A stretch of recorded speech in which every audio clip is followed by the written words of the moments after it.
Okay, so what you guys are going to be doing today, what I'm going to show you in this video, is how to get an equation out of your calculator for all of the data that you have in your chart for your project.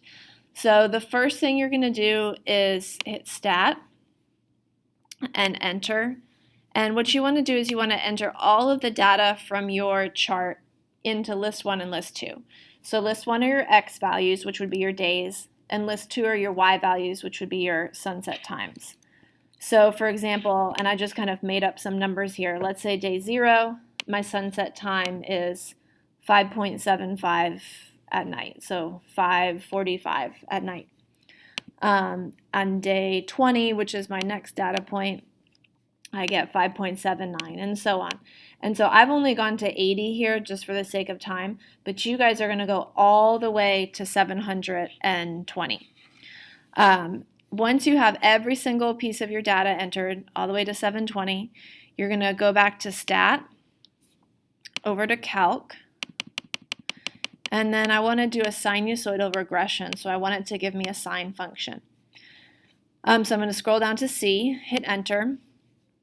Now, I only put in like one period, so I'm going to hit iterations 1. You guys should have 2 periods on your graph, so you can put in iterations 2. My X's come from List 1 and my Y's come from List 2. That's good. Your period, you can enter it if you want to, or the calculator will figure it out on its own.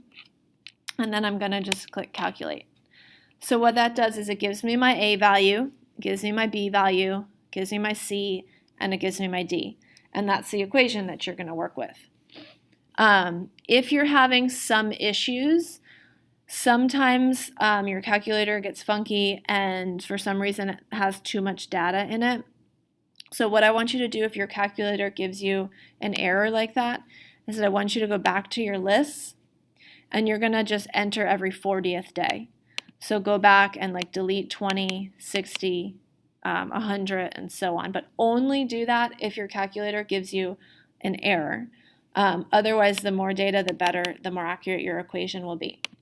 Okay, and so that's how you get your equation from your calculator, and that's number 15 on your project.